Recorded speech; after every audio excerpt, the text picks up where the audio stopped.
What's up, guys? Kyle Milan. I apologize for being late. I had a meeting that I could not get away from for sales, supporting my sales team, talking to a potential new customer. That takes priority over everything. Current customers, new customers. So sorry I'm late. For those of you that are new to the content, I talk about industrial marketing, industrial sales. It's all that I know for the past 23 years. I've been in this industry, 8 years owning MFG Tribe, the leading #1 industrial sales and marketing agency, where we have over 50 years of experience before the agency. So we know industrial better than anybody else out there.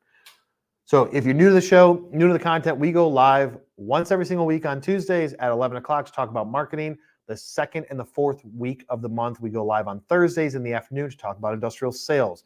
If you want to watch replays or you want to watch a lot more content of me, head over to the YouTube channel where I have over 950 videos talking all about industrial sales, industrial marketing, everything in between, what works, what doesn't work, how can you guys improve it, what can you do on your own if you have a small team, tactics and strategies you can implement today to make a massive impact. We're ready to get into this. So today we're talking about, what are we talking about? Virtual events for industrial companies, virtual events just like this one that you guys are watching right now. Before we get into it, I've got 5 points. So I've got about 12 words on a note sheet. For those of you that are like, is this stuff scripted? No, it's 100% unscripted. Talking head videos, unscripted. I just kind of talk.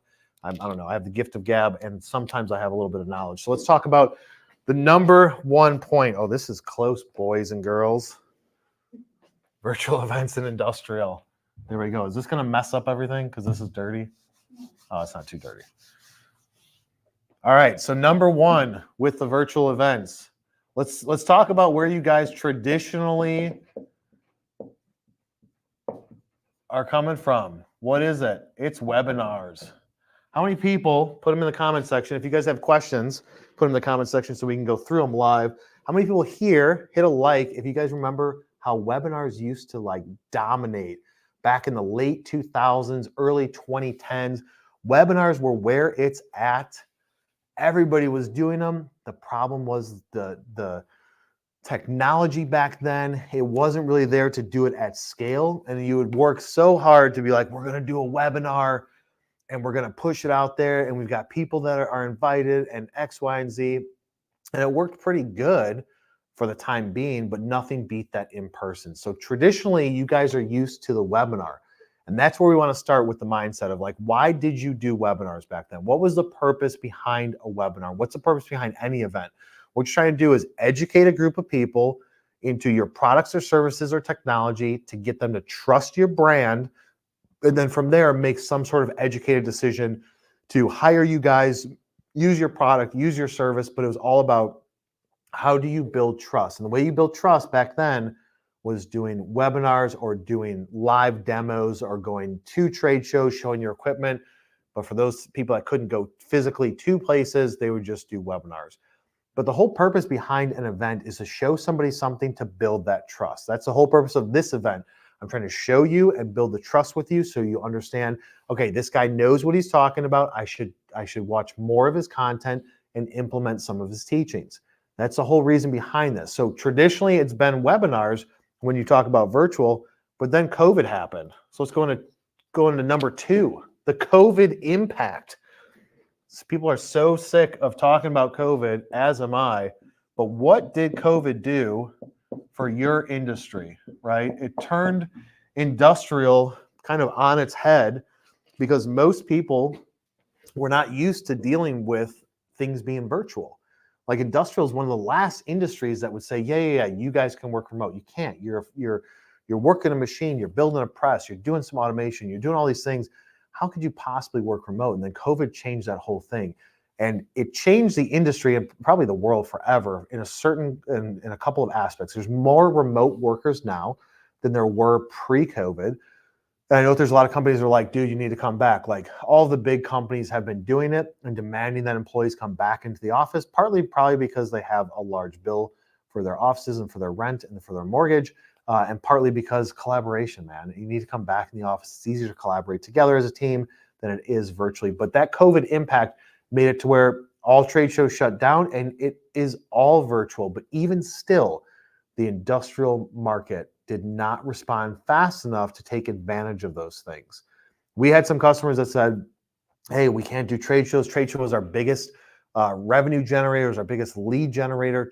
Going to all these trade shows every single year, which I was like, really? Trade shows are your number one? Then your digital marketing must suck, because trade shows should not be the number one lead generation builder and platform for you guys.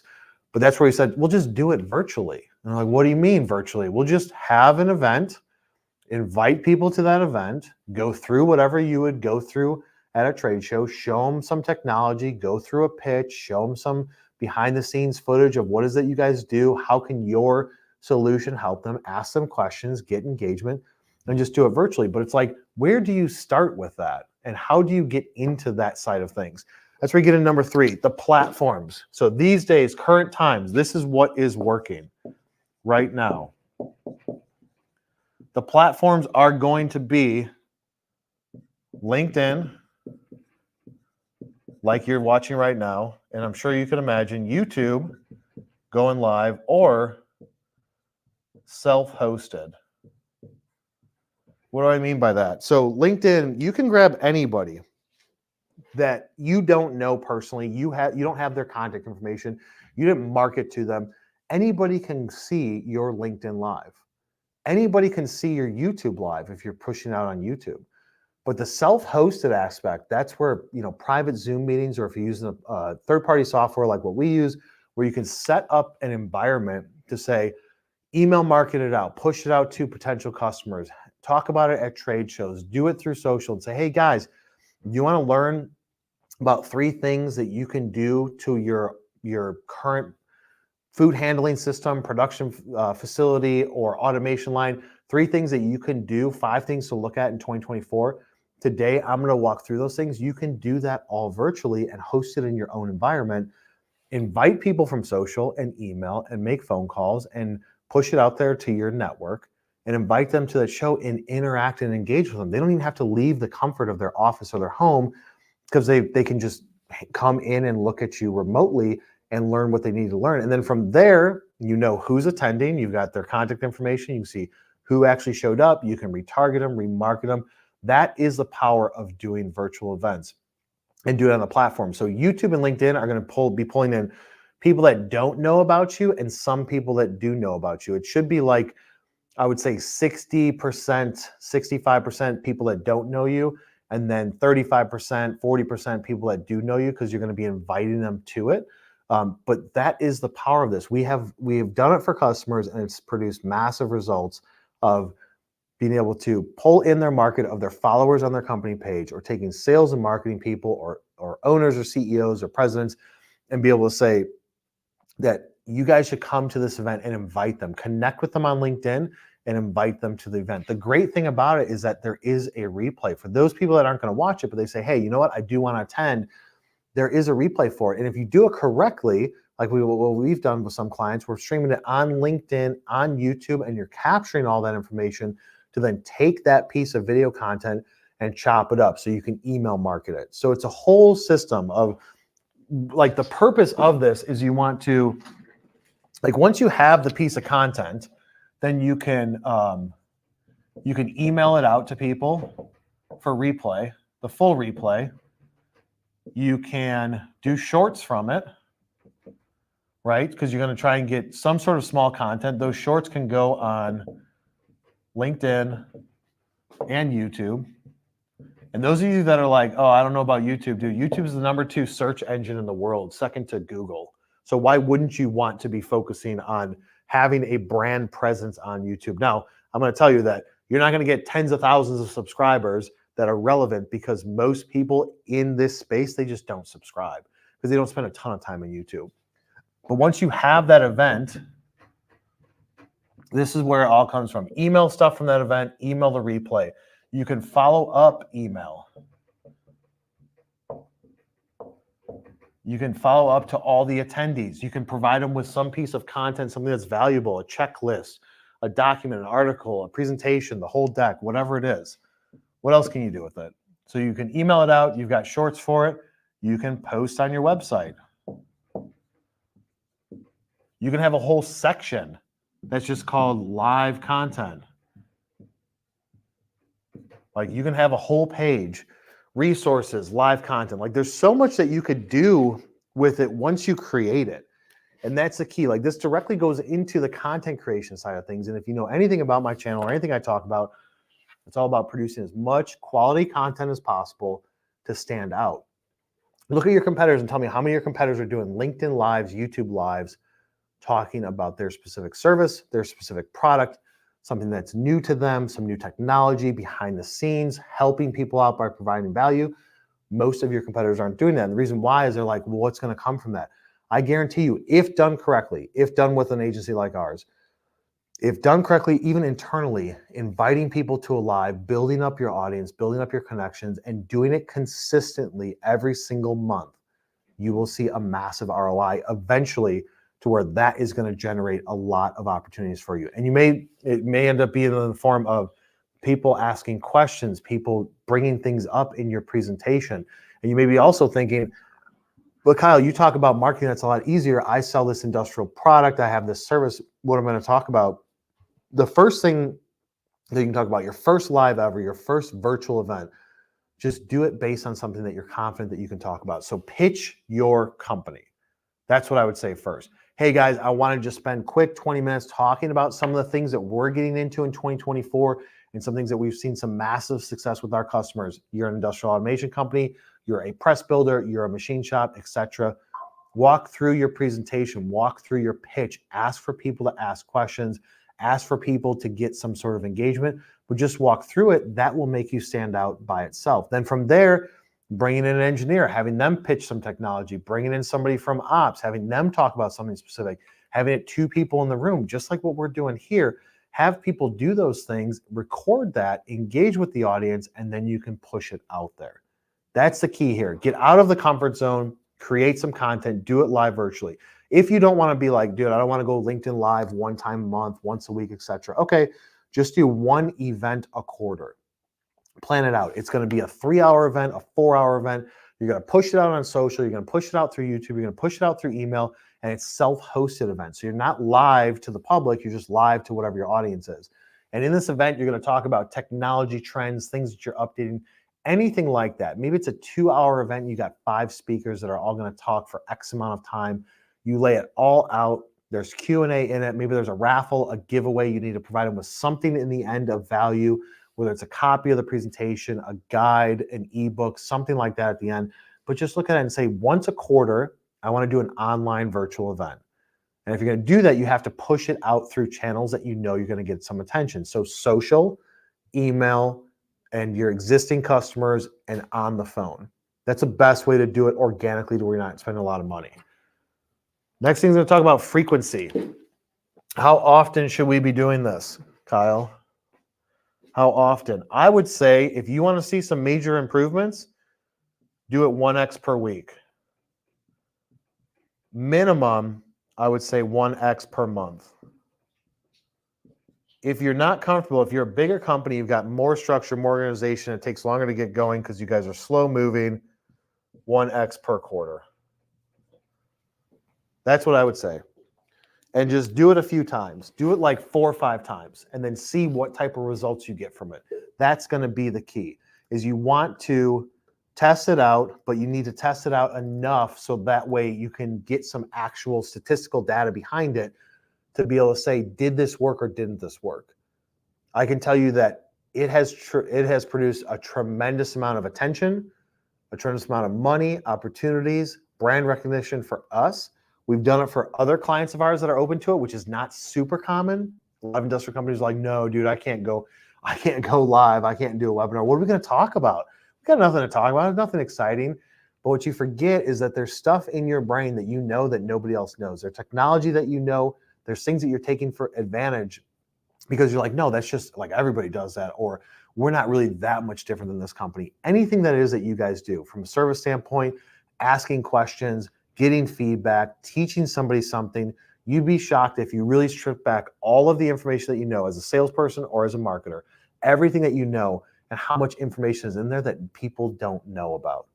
And the key is you want to build that trust and be an authoritative figure, increase your brand awareness. The only way to do that is not rely on a schedule of events and then traveling and spending tens of thousands of dollars traveling.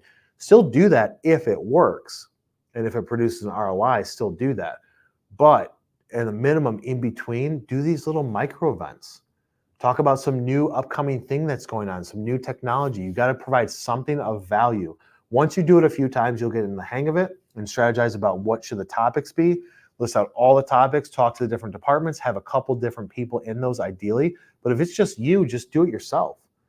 So if I was a salesperson or marketer at a small business, let's say we're 20, 30 million, 5 million in revenue range, I would be going live once a week talking about something. It's like, hey, so for this live, we're going to talk about the 5 most commonly asked questions that we get in the design phase of this tooling.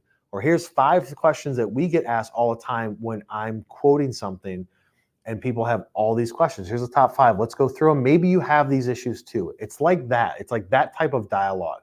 Just start to think like every day you deal with problems. Every day you deal with issues. You're solving those problems. You're providing solutions to customers. Breaking those out and saying that each one of those could be a topic or combine some together. That is a way to create the content calendar. We're going live, 6 times a month. Going live 6 times a month. We did it last year. We have over 900 videos.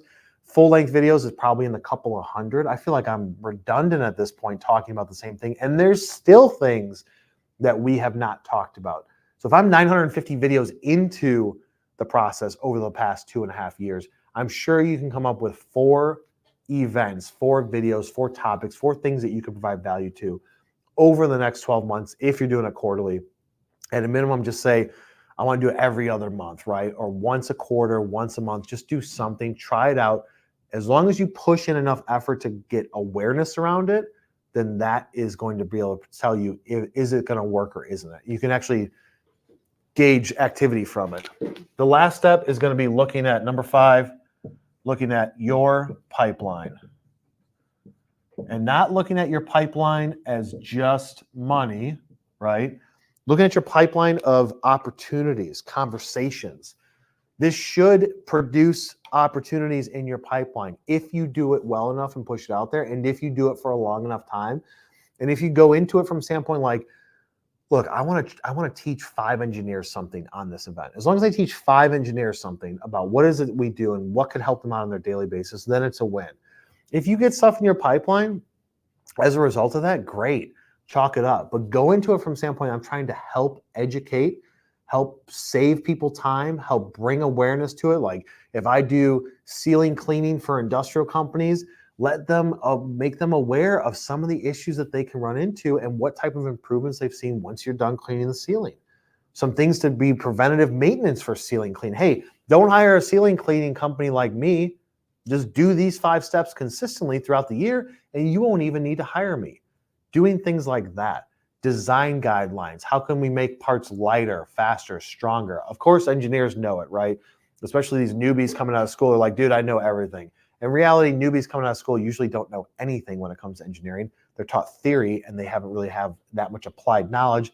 Then you take a middle management or a senior engineer that's like, no, dude, you can't design it like that. That won't work. Here's how you do it. If you can provide those people with tips or guides or things that they can do today, this week, this month, to help improve their positions, improve the value in their lives, teach them one thing that can save them 20 minutes of time, then you can consider a win. So you can't just look at it as, do I have opportunities in my pipeline? Because if you strictly do that, then you're not going to be super happy when it doesn't come for a long period of time. But as long as you go into it from a standpoint of I'm trying to help people, I'm trying to educate them, possibly entertain them a little bit, your brand's going to get pushed out there. Stuff will come back to you in the long run, but go into it and say, I'm just trying to help somebody with something. You have a lot of knowledge in your brain. You need to share it with everybody. What better way than in 2024? Go more digital, push it out on social, push it out on YouTube, do a self-hosted event because you can reach so many people so easily with today's technology. All you need is a couple pieces of equipment and a software license to something to be able to stream it on, and you're good to go. So we're going to jump in the comment section when we get back from this short break, and we'll be able to answer any questions. Hopefully there's some questions there. I know he started late, but I'm hoping that people jump back into this live and we're like, Kyle's live again. Let's talk about some questions. We'll be right back. switch up the flow. Show you the way that it go. God is good, but his life is hard. But it gets better when you grind it smart. I'm just really trying to leave a mark. We tired of being who they say we are.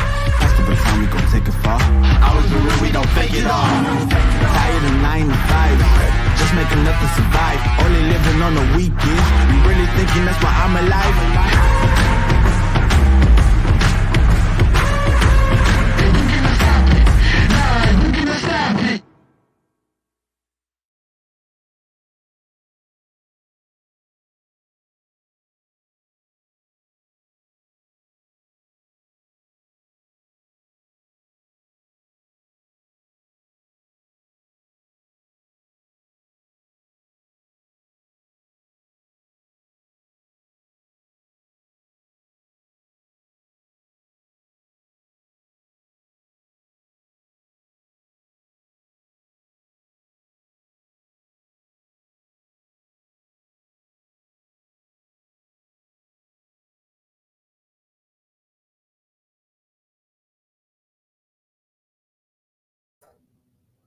All right, guys, we're back in it. We're going to go through the comments, and there are 0 right now.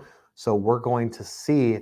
Laura gets asked questions all the time from customers when we talk to them. Salespeople are pitching them, hey, you guys should do live events. Laura, being in charge of our video department, has to answer to that. So she's going to throw a question in there, the most commonly asked question, or one of the most commonly asked questions that we get. In the meantime, guys, go over to the YouTube channel, subscribe to it, and turn on notifications. And if you guys like listening to podcasts, all of this content is pushed out every single week that we publish a video. We push it out to our podcast, Industrial Sales and Marketing with me. It's on every major platform. You can listen to it while you're cutting the grass, getting your nails done, working out at the gym. Sometimes that music hits different when Laura and the team are editing it, and maybe it can give you some motivation. So we've got one question coming through. Hit me with it, Riley. All right, so we got a question. What advice do you have for someone who isn't comfortable being on camera? All right. That is probably, Larson, that is probably the most common question. So if you're not comfortable being on camera, just be on camera. You're not going to get comfortable with it until you do it enough times. Just know that nobody's looking at you the way that you look at yourself. Nobody's judging or critiquing. You just go out there, deliver the content, practice it if you have to, but just be authentic. I used to be shy. I never wanted to be on video. I never wanted to do this stuff. Almost 1,000 videos into it, I'm super comfortable being able to stare at that lens and not look away to anything, but that's just through repetition. So you'll get used to it and you'll get more comfortable. If you're like, I hate video, no way, 100% I'll never do it, then find somebody else at your company that is open to being on it, but practice it. Just put up your camera and be like, hey, pitch me through these things. That's where sales and marketing people are usually on meetings. It's no different than pitching to a potential customer. You're on video call with them, you're in person, you're talking about your product, your technology, your service, etc. So as long as you're familiar with it, then you can answer any questions, present it in a pitch deck format, share it up on the screen, be like, hey guys, we're going to go through some slides here because I want to show you this cool technology. And you can kind of start that way by going through some slide presentations to assist you so you stay focused. But you just have to go out there and do it, and I promise it will become easier. All right, now we got another question from Laura. And it is, how do I know people are going to tune in to my live events? You don't. You have to go in it go into it assuming like nobody's going to show up when you do it for the first time. Hopefully you get like 5 people. But you have to keep in mind people are busy. So if you're doing it during the day, a lot of people are traveling, people are busy with meetings, people are handling their daily jobs. So you have to go into it, not look at the numbers of like how many people are live currently for that event. A lot of people watch it on replay, but just go into it like, hey, I'm going to have fun with this. I'm going to push some content out there. I promise it's no different than the first video you do and post it on your personal page. I've seen like, hey guys, it's Kyle with ABC Company. I just want to show you this cool thing that we're doing in the shop. People are going to applaud it because you're making yourself vulnerable. So when you do that first live, just do it. As long as you get some sort of excitement out of it, as long as you're happy and you had fun with it, it doesn't really matter how many people showed up or how many people engaged. You're trying to provide value, rinse and repeat, do it over and over and over again. And eventually you'll have people that engage, people that always engage, asking you questions and going back and forth and providing them with value. That's all you could ask for. All right, and then we got a question from Lee Shawback. Lee Shawback. Lee, dude, you're a slayer. You took over. I remember like, what is it, 6, 7 years ago I forget. I think you're director of sales. Now you're president, man. Look at you go, just dominating over there. Alrighty, he's asking, what is a good time frame for a live event? 10 minutes, 30 minutes? Is there a good number to shoot for? Yeah, so I would say probably 30 minutes. Laura's shaking her head yes. 30 minutes is ideal. And then as far as when to do it, it's all over the place. We've done it at 11, 1, 2, 3. Like we've even polled people. We had a couple hundred people respond back to a poll. Which day of the week is best? Oh, then we ranked them. People said Thursday, Friday, Tuesday. Nobody said Monday. Nobody was like, yes, Monday, I want to do it. But time of day doesn't really matter. You're going to get hit or miss people. But the length, I would say 30 minutes. If you can go for 30 minutes, it may be for your stuff. You're like, I can only go live for 10 minutes. That's okay. Especially with what you guys do. I mean, I could go live just showing your shop off for like 3 days, and I still wouldn't even graze the surface of all the things that you guys can do. But for you, if it's you specifically or your team, I would say start with like, hey, we're gonna go live for 15 minutes. We're gonna record it. We're gonna go through this information. Maybe you have some time left over for questions. You'd be surprised. Like if you guys push it out there and you got a lot of people that follow your brand, which I'm sure that you do, teaching some stuff about the injection molding side of things and tooling design and processing, and maybe you guys are like the experts in a certain area. You guys are doing RJG or scientific molding, like whatever it is, and you want to help educate some people and help them out. You'd be surprised how many people are going to engage back. And you're like, I'm only going live for 15 minutes. And before you know it, you've been live for 40 minutes because you just keep getting those questions coming through. All right. And next question we have, don't have a name, it's just LinkedIn user. But what is the best way to get to know your audience? The best way to get to know your audience is to, I mean, from a creating content standpoint, create content and see how many people engage with it and respond to it, right? So that's one way. Get to know. You need to know what are they looking for? What are their pain points? You just have to have conversations, right? So if you have a solution or a product and you are pushing out there and you're having conversations with people, you'll get to know what they care about and what they don't. The best way to get to know people in your audience is just to listen. Speak less, listen more. So when you have a conversation, ask thought-provoking questions or ask questions about what is it they do and sit back and just listen. I don't think that there's anybody here in this office that listens more intently than I do in any sort of conversation.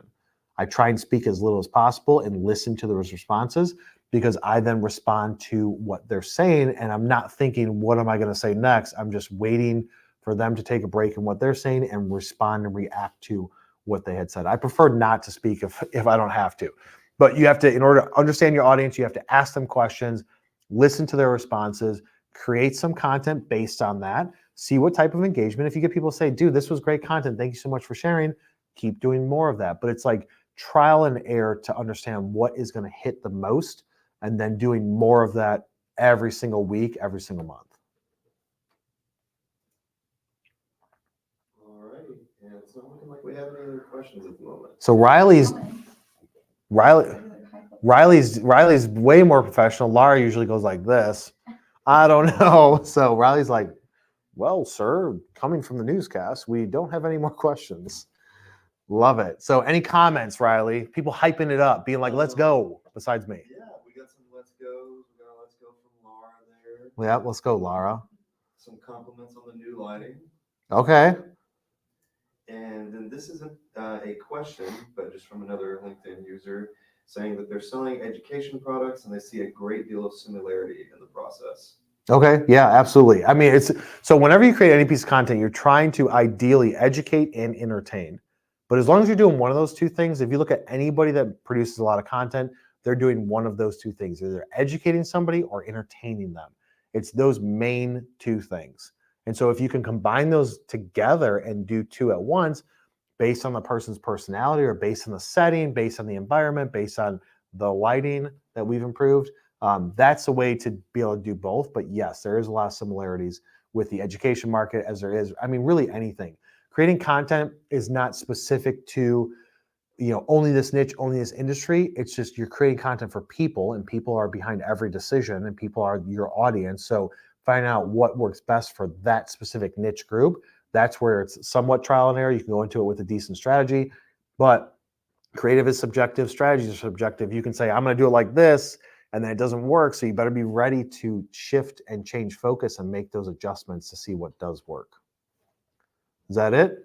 That's all we got. Laura, see, I get a thumbs up from Riley, and Laura gives me the I don't know. So we're going to wrap this up, guys. Stay tuned on Thursday afternoon. We're going live talking about industrial sales with Alex. Next week on Tuesday, going live again. Head over to the YouTube channel, subscribe to it, turn on notifications, and we will see you on the next one. We got one more question real quick. Oh, Riley's it always happens like this. Right when we're about to wrap up, somebody throws in a question because of the 30-second delay.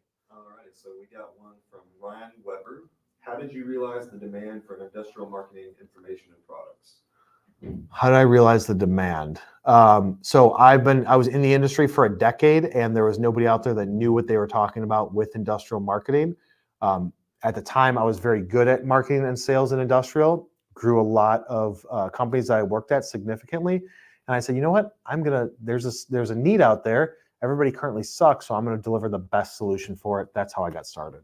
So it was based on my specific environment. Guarantee if everybody looks at what they're doing, if you don't have a solution, if you don't have the resource, you can create that as long as you've got the willingness to do it. All right, now we're going to wrap it up. We're closing out. I have to use the restroom. We will see you on the next one.